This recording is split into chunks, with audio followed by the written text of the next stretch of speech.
I did saw a Serbian language news report about the assembly arguments and fighting politicians during a fight-off politics and makes me bad, red zone, angry, and rage on the Serbian language television broadcast news on my big screen, basement with home theater television set via access the live TV over the internet.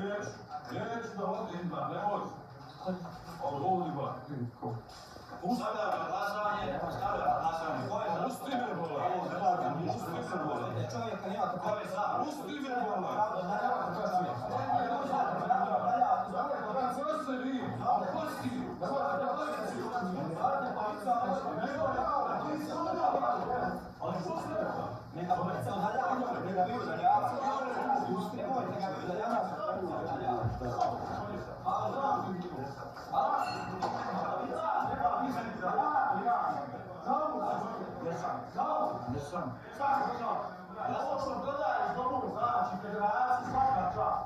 I sve ono što srake u tuže postu. Izričem vam opomenu. Izričem vam opomenu. Izričem vam sad da je sa skupštine.